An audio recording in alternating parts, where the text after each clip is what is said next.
ሰላም ሰላም ጤና ይስጥልን ውድ የጋት ሚዲያ ቤተሰቦች እንደያላችሁበት ሀገር የሰዓት አቆጣጠር እንደምን አላችሁ እንደምን ቆያችሁ? ጥር 22 2018 የጋት ዕለታዊ አጫጭር መረጃዎች ወደ እናንተ ይደርሳሉ። ለማሳሰብ ነው። ላይክ አድርጉ፣ ሸር አድርጉ፣ ሀሳብ አስተያየታችሁን አካፍሉ፣ ኮሜንት ቦክሱ ላይ ጻፉ።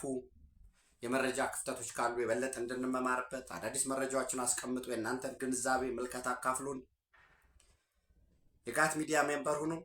ጋት ሚዲያን በሱፐር ቻት በሱፐር ታንክስ ደግፉ። ቤተሰቦቻችን እያደጉ ነው እንደምታዩት ከዕለት ዕለት። ግን ይሄ በቂ አይደለም።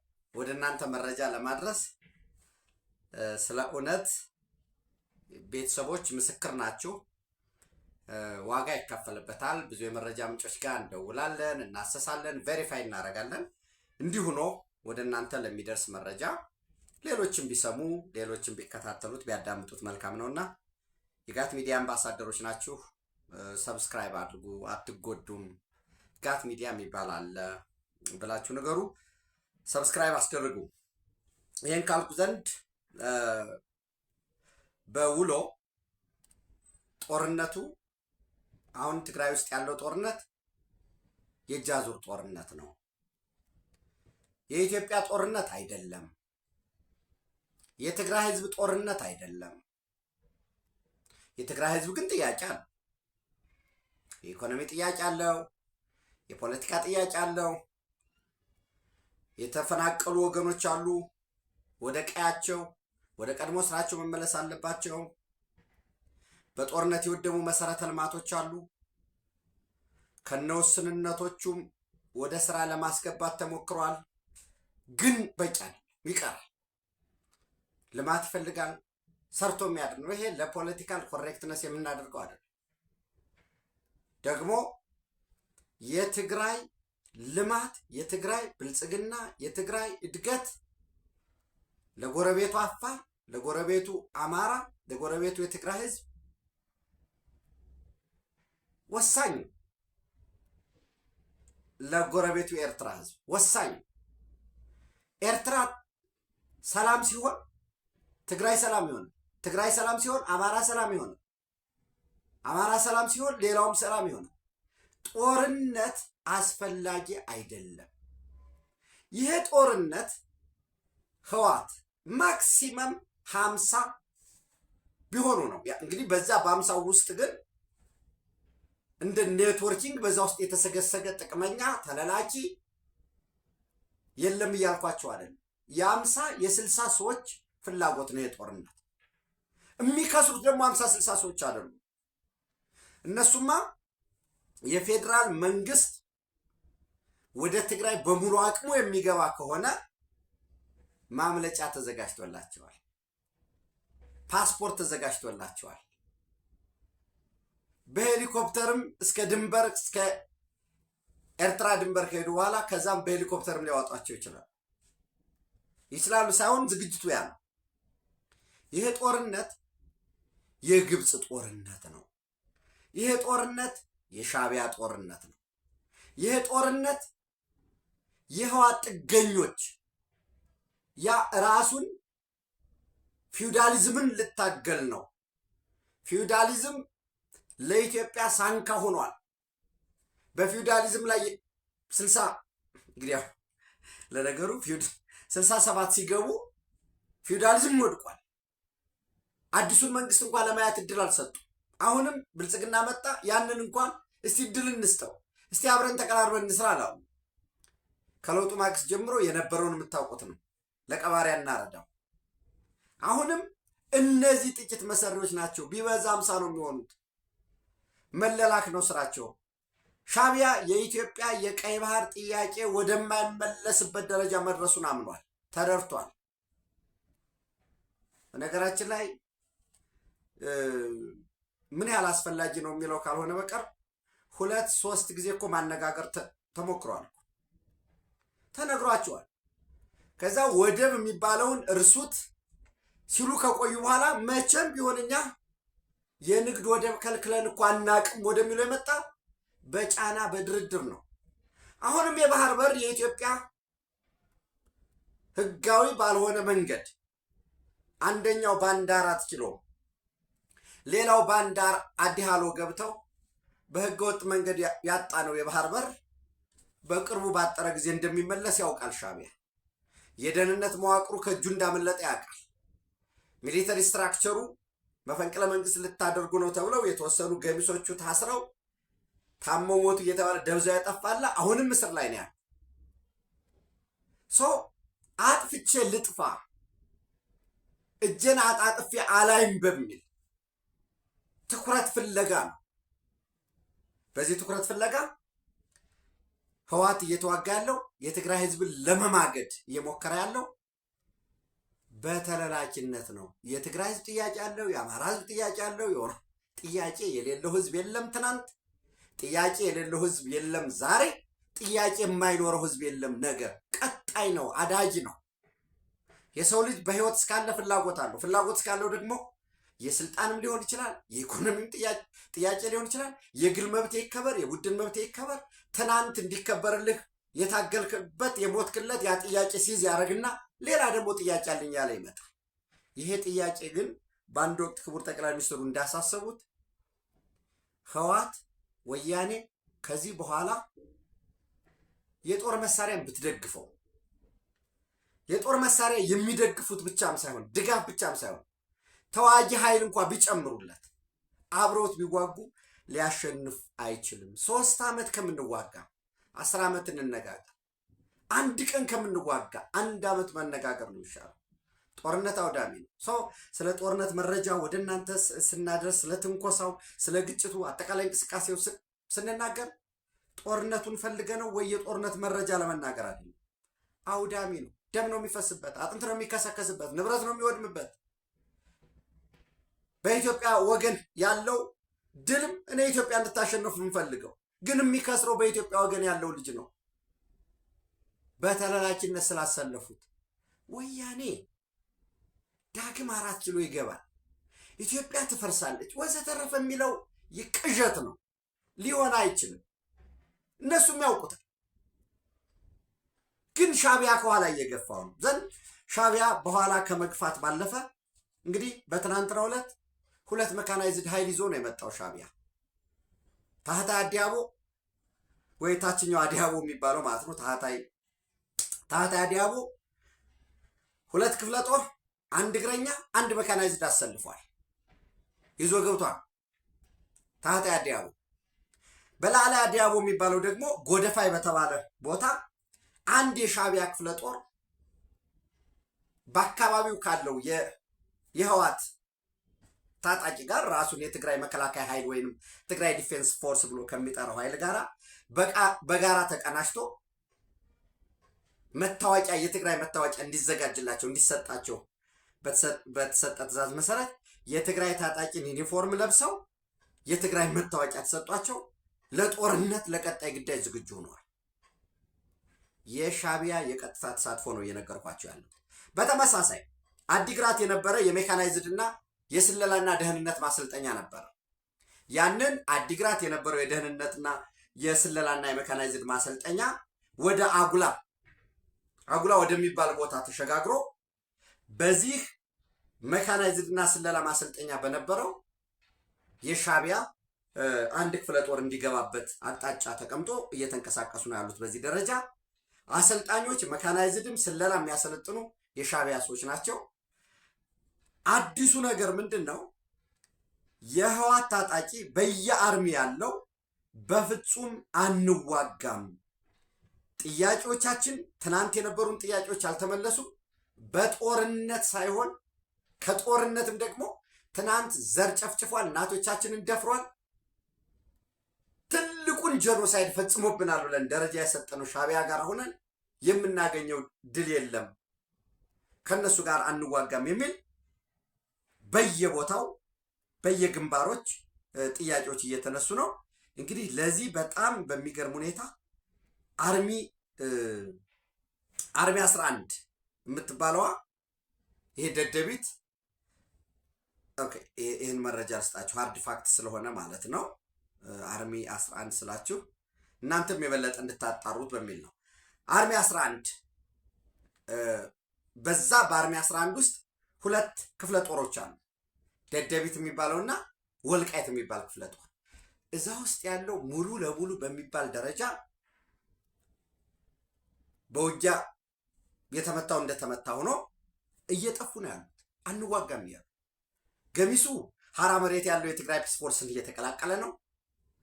ገሚሱ ደግሞ በሁለትም ሶስትም እየሆነ ወደ ቤቱ እየሄደ ነው፣ እየጠፋ ነው ያለው። በዚህ ምክንያት የአርሚ 11 መሪ የሆነው ኮሎኔል ጋይም ሽሻይ የሚባለውና መከላከያ አባል የነበሩ ናቸው ሁለቱም እና ኮሎኔል ሚዛን ታጣቂው የመዋጋት ፍላጎት የለውም። ምሽግ የመቆፈርም ምሽግ የመያዝም የመዋጋት ፍላጎት የለውም። የድሮን ቅኝት እየተካሄደ ነው። ይሄን ድሮን ሲያይ እየፈራ ነው ያለው። ምን ይደረግ በሚል ወደ ማዕከል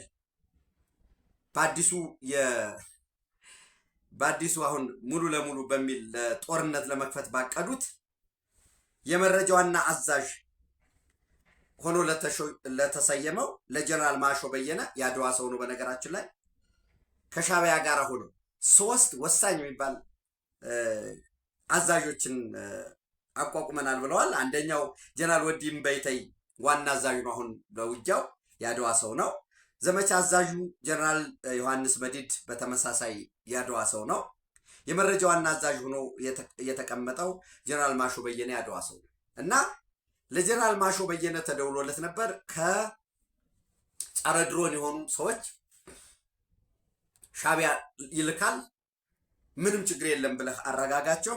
ከዛ ባለፈ የተጠረጠሩትን አንዋጋም ያሉትን ግምገማ ተደርጎ እርምጃ ይወሰድ፣ ከኋላ ሆኖ የሚሸሸውን ካለ ከጀር እንዲመታ የሚል ትእዛዝ ሰጥቷል እና በአጠቃላይ በደቡብ እና በምዕራብ በሚባሉ ምዕራብ በወልቃይት ግንባር ማለት ነው፣ በተከዜ ግንባር፣ በደቡብ ደግሞ በራያ ግንባር ካሉ ታጣቂዎች መሳሪያቸውን በመያዝ የጠፉ በተናጠል በቡድን እየሆኑ የ11ኛ አርሚ 11 50 22 24 35 እና 44 እየጠፋ ነው ያለው። በከፍተኛ ደረጃ ቁጥሩ እየጠፋ ነው ያለው። ከዚህ ውስጥም በአብዛኛዎቹ ድጋፍ የሚፈልጉ ናቸው። ድጋፍ የሚፈልጉ ሲባል በዚሁ አጋጣሚ አንዳንዱ ተልእኮም ተሰጥቶት በዚህ አግባብ ሊሆን ስለሚችል ያው ክትትል የሚያስፈልገው እንደሆነ የራሴን የምልከታ ለማስቀመጥ ነው። የሻዕቢያ ኃይል እየተሳበ መካናይዝድም እግረኛም ኮማንዶ እናሰማራለን ብለዋል በኦም ሀጅር በኩል። በተመሳሳይ አርሚ 7 የሚባለው በሸረሪና በኩል ያለው ከሱዳን ከኤርትራ እና ከግብፅ የተገኙ ዲሽቃ ሞርተር እንዲሁም አርሚ 7 ውስጥ የመካናይዝድ እና የኮማንዶ አባላት አሉ። በዚህ መካናይዝድ ለተባለው ታንክና መድፎች የሚተኩሱ ከኤርትራ ጭምር መጥቶ ሀብቴ ወልዴ የሚመራው የአማራ ፋኖ ብሔራዊ ንቅናቄ ታጣቂዎች ተጨምረው በበረከት በኩል ወደ ሁመራ ጥቃት ለመክፈት በዝግጁነት ላይ ነው ያሉት ማለት ነው። በዛ ግንባር በዛ በኩል የኢትዮጵያ መከላከያ ሰራዊት፣ የተከዜ ዘብ፣ የአካባቢው ሚሊሻ፣ ሌሎችም የአድማ ብተናን ጨምሮ በተጠንቀቅ ነው ያሉት። ይህ ውጊያ የግብፅ እና የተለላኪው የኤርትራ እንጂ የኢትዮጵያ ጦርነት አይደለም፣ የኢትዮጵያውያን አይደለም። በቃ አያስፈልግም የምንለው ውጊያው የፈለገው ጀስቲፋይ ብታደርገው እናድርገው በቃ ሽምር።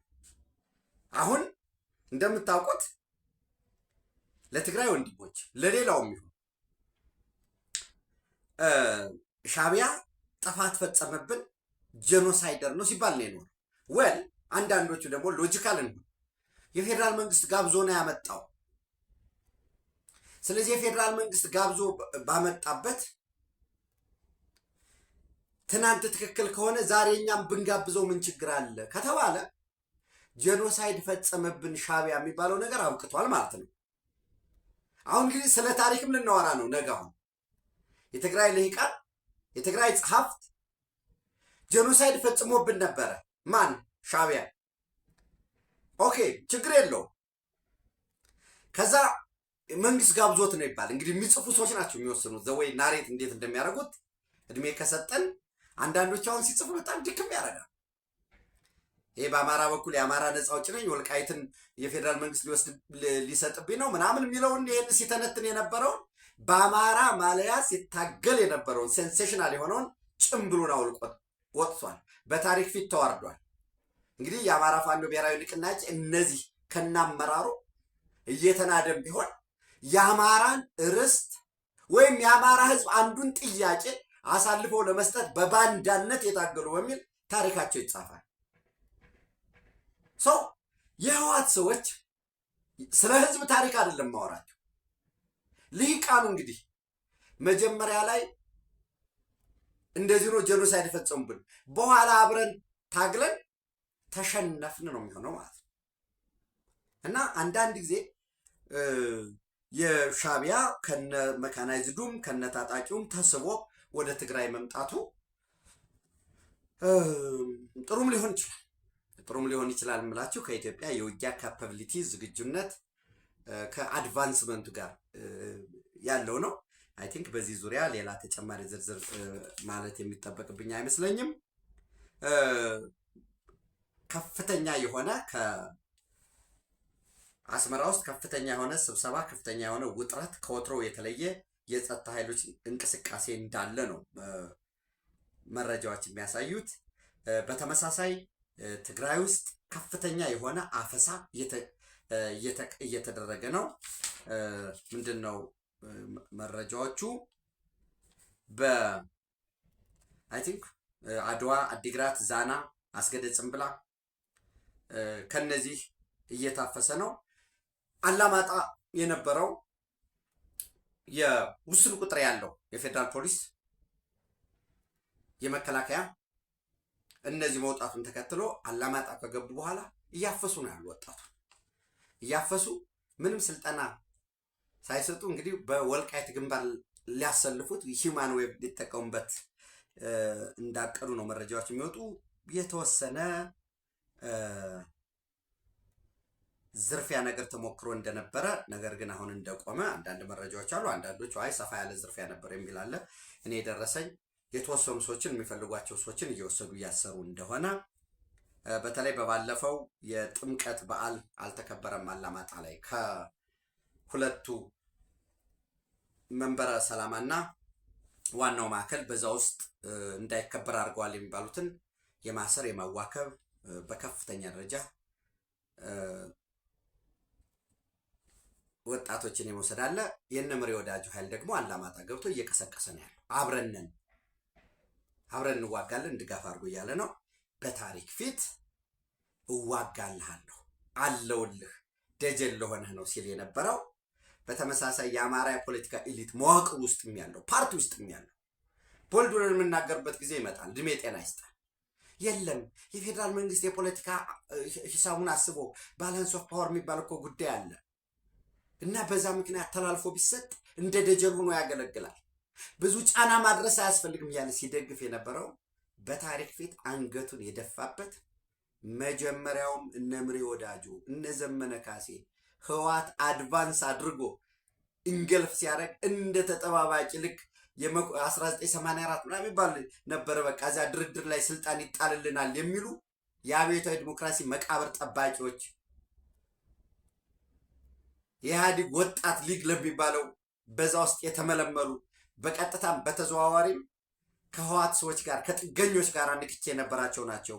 ሊዋጉ አይችሉም ሲባል አይ እስቲ ቆይ ምናምን ሲባል የነበረው በታሪክ ፊት እንደዚህ አይነት አሳፋሪ ውርደት የፈጸሙበት ቅርቃናቸው ጭምብላቸው ወልቆ ለህዝብ የቆሙበት ነው። አይ ቲንክ መንግስት እነሱንም ባጠረ ጊዜ ወደ አሸባሪነት የሚፈርጃቸው ይሆናል ብዬ ተስፋ አደርጋለሁ። ሰው ይህንን ካል ምናልባት በከፍተኛ ደረጃ አሁንም የመካከለኛው ምስራቅ በተለይ ኢራን አሜሪካ ከፍተኛ ውጥረት እንደሰፈነ ነው። ከዩኤስኤስ ጀራልድ አብርሃም ሊንከን የጦር መርከብ በተጨማሪ ሌሎች የጦር መርከቦች ወደ መካከለኛው ምስራቅ ደርሰዋል። እሁድና ሰኞ የሆርሙዝ እንደሚዘጋ እሱም በመዝጋት ልምምድ እንደምታደርግ ኢራን ገልጻለች። እንግዲህ ይሄ ማለት ከፍተኛ የሆነ የሳውዲ አረቢያን የነዳጅ ዘይት ጨምሮ ወደ ዓለም ገበያ የሚቀርብበት ነው። በነገራችን ላይ ሳውዲ አረቢያ የነዳጅ ዘይቷን በሆርሙዝ በኩል በኢራን በዛ ሰላጤ ከማድረግ በቀጥታ በኢንዲያን ኦሽን በኩል በመውጣት በደቡባዊ ኤደን ወይም በደቡባዊ የመን በሀድራማውት በሚባል ቦታ በማውጣት ወደ ገበያ ለማቅረብ ስለምትፈልግ ነው። ጋራንቲ ያስፈልገኛል። የመን አንድ መሆን አለባት። የሳውዘርን ትራንዚሽን ካውንስል የሚባለው አልቀበለውም የሚለው የመጣው ከዚያ የተነሳ ነው። እና የየመን ፖለቲካ ውስጥ ሳውዲና ዩናይትድ አረብ ኤሚሬት እንደዛ ሲፋተጉ አላማው የሳውዲን ኢንተረስ ነው። ስለዚህ አሁን ነገ እሁድና ሰኞ ከነገ በስቲያ ማለት ነው ከፍተኛ የሆነ ልምምድ እንደሚደረግ እየተገለጸ ነው። በተመሳሳይ የጀርመን ኤምባሲ ዜጎች ኢራንን በአስቸኳይ ለቀው እንዲወጡ መግለጫ አውጥቷል። ሩሲያም አስፈላጊ ሆኖ ከተገኘ በኢራን ኒውክሊየር ምርምር ማዕከል ውስጥ የሚሰሩ እስከ 400 የሚሆኑ ዜጎቿን በአስቸኳይ ልታወጣ እንደምትችል እየተገለጸ ነው። አሊ ሻምካሃን የሚባሉ የኢራን ከፍተኛ መሪ ወይም ኢራን ሱፕሪም ሊደር ለአያቶላ አሊ ኻሜኒ የእሳቸው የፖለቲካ አማካሪ ሊሚትድ የተወሰነ ስትራይክ የሚባል ነገር የለም። ጥቃት ከተፈጸመ የተወሰነ ነው፣ የተመታው ይሄ ነው፣ የተመታን ደግሞ ከዚህ አቅጣጫ ነው የሚል ነገር የለንም። ኤኒ ስትራይክ የትኛውም አይነት ስትራይክ ከተፈጸመብን ኤኒ ሚሊተሪ አክሽን ፍሮም ኤኒ ኦሪጂን ኤንድ አት ኤኒ ሌቭል ከየትኛውም አቅጣጫ የትኛውም መጠን ቀላልም ይሁን ከባድ እንደ ሙሉ ጦርነት ቆጥረን ሙሉ ጦርነት እናውጃለን። ለዛ በቂ የሆነ አስተማማኝ ዝግጅት አለን የሚል ኤክስ ገጻቸው ላይ ጽፈዋል። ምንድን ነው የሚሉት? ኤኒ ሚሊተሪ አክሽን ፍሮም አሜሪካ ፍሮም አሜሪካ any military action from America from any origin and at any level will be considered the start of war. And its response will be immediate, all out and unprecedented, targeting the heart of Tel Aviv and all supporters of the aggressor. የቴል አቪቭን የማንደርስበት የእስራኤል ቦታ የለም። ቴል አቪቭንም እና ሰፖርት ያደረጉት ለምሳሌ ከሳውዲ አረቢያ ከሆነ ጥቃቱ የተፈጸመው ሳውዲ አረቢያ ምንም አይደለም። በአጠቃላይ በቀጠና ያሉ የአሜሪካ የጦር ቤዞች ላይ ጥቃት እንፈጽማለን የሚል ምን ልበላችሁ መግለጫ እየወጣ ነው ያለው። በዚህ ረገድ እስካሁን ጦርነት እንደሚኖር አሜሪካ ጥቃት እንደምትፈጽም የሚወጡ መረጃዎች ያሳያሉ። ግን የለም ከጦርነቱ በፊት ብሎኬድ ሊኖር ይችላል። ሆርሙዝን ብሎኬድ አድርጎ ወደ ገበያ እንዳትመጣ ማዕቀብ መጣል የሚሉ ዝርዝር ጉዳዮች አሉ። አንዳንዶቹ ደግሞ የለም አቴኒ ታይም ዛሬም ሊሆን ይችላል ነገም ሊሆን ይችላል ያለው መካረር። ምክንያቱም ትናንት ፔቴክሴትን መግለጫ ሲሰጥ ሰምታችሁ ከሆነ እኛ የምንጠብቀው አሁን አንድና አንድ ነው። ይህም አንድና አንድ ዶናልድ ትራምፕ ፕሬዚደንት ትራምፕ እርምጃ እንድንወስድ ሲጠይቁን ልክ ቬንዙዌላ ያደረግነውን ኢራን ላይ እናደርጋለን የሚል መግለጫ ነው የሰጡት። በነገራችን ላይ ከቀጣይ ሰኞ ማክሰኞ ጀምሮ የቬንዙዌላ አየር ክልል ለበረራ ክፍት እንደሚሆን በተመሳሳይ ዶናልድ ትራምፕ ግልጽ አድርገዋል። ከተጠባባቂ ፕሬዚደንት ሮድሪገዝ ጋራ ተነጋግረናል። የቬንዙዌላ አየር ክልል ለኮመርሻል ፍላይት ኦፕን ይሆናል በሚል ያስቀመጡት ጉዳይ አለ። አንድ ተጨማሪ ምናልባት ከዚህ ከመካከለኛው ምስራቅ ከራሳችን ጋራ ከኢትዮጵያም ጉዳይ ጋራ እንደ ኃይል ሚዛን ማየት አስፈላጊ ከሆነ ሮብለት 3 አሜሪካ ሰራሽ የሆኑ F-16 ተዋጊ ጀቶች ሞቃዲሾ እንደደረሱ መረጃዎች እየወጡ ነው። በተለይ ሂራን ኦንላይን ዛሬ ይዞት የወጣ መረጃ አለ። እነዚህ 3 F-16 የኔቶ የሚጠቀምባቸው ዘመናዊ የውጊያ ጀቶች ሞቃዲሾ በሶማሊያ ውስጥ ላላት ድሪል ያደርጋሉ። ይሄ ብሉ ኢኮኖሚ የሚባለውን በዚህ ወር መጨረሻ ጀምሮ ነው፣ በዚህ የወር አልቋል። ኤኒዌይስ በዚህ ፌብሩዋሪ ውስጥ ድሪል ማድረግ ይጀምራሉ። ኦሽን ላይ ነዳጅ ማውጣት ይጀምራሉ። ያንን የሴኪዩሪቲ የደህንነት ጥበቃ የሚሰጡ በተመሳሳይ በዚህ አደን አደይ ኢንተርናሽናል ኤርፖርት ዓለም አቀፍ ፍላይት በሚደረግበት በዛ ከጎን ማስፋፊያ ሲያደርጉ ከቆዩ በኋላ የተለያዩ ባንከሮች ሃንጋሮች እንዳሉ ነው የሚያሳየው። እነዚህ ጀቶች ሮብ ዕለት እንደደረሱ መረጃዎች እየወጡ ነው። በዚህ ደረጃ እንግዲህ አንዳንድ ቬሪፋይድ ያልሆኑ መረጃዎች ነው። በተመሳሳይ በርበራ ላይ የእስራኤል የውጊያ ጀቶች አሉ የሚል መረጃዎች አሉ። ይህም መኖራቸው የተረጋገጠው በባለፈው ጌዲዮን ሰር የእስራኤል የውጭ ጉዳይ ሚኒስትር ወደ ሀርጌሳ በመጡበት ወቅት ልክ ሶማሌላንድ አየር ክልል ሲገቡ እነዚህ ፋይተር ጀቶች ተነስተው አጅበው እስኮርት አድርገዋቸዋል እስከ ሀርጌሳ ሲገቡ። ከዛም ልክ ከሀርጌሳም የእስራኤል አውሮፕላን ሲነሳም እስከ ምንድነው ይህንን የሬድ ሲን እስኪያቋርጡ ድረስ እጀባ አድርገውላቸዋል የሚል ቬሪፋይድ በሆነ መረጃዎች አሉት። ኦፍኮርስ ያ በርበራ ላይ በተወሰነ መልኩ የቅኝት ስቴሽን የሚያደርጉ ወታደሮችም እንዳሉ ይታወቃል። ሰው ከዛ ባለፈ ባይራክታር ቲቢ2ኤስ የሚባሉ አኪንቺ ዩኤቪ የአንማንድ ኤሪያል ቬክልስ ወይም ድሮኖችን እንዲሁም ራሷ ቱርክ የምትሰራው ተርኪ ኤሮስፔስ ኢንዱስትሪ ቲኤአይ የሚባለው ማለት ነው የሰራቸው ቱርክ 129 አታክ ቲ129 አታክ የአታክ ሄሊኮፕተሮች የሶማሊያ ትጥቆች ናቸው።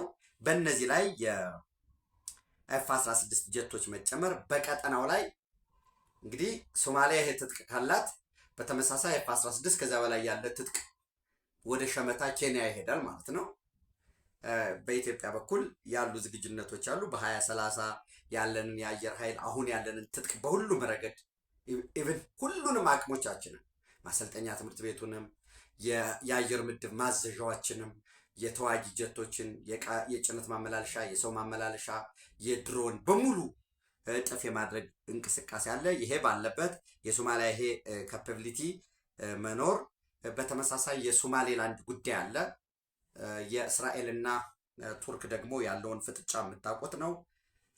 በዚህ ረገድ ምንድን ነው ሊሆን የሚችለው? በቀጠናዊ የባላንስ ኦፍ ፓወር ከኢትዮጵያ አኳያስ እንዴት ነው የምናየው? እንዴት ነው የምንተነትነው? የሚለውን ሀሳብ አስተያየታችንን በጋራ መማር አለብን።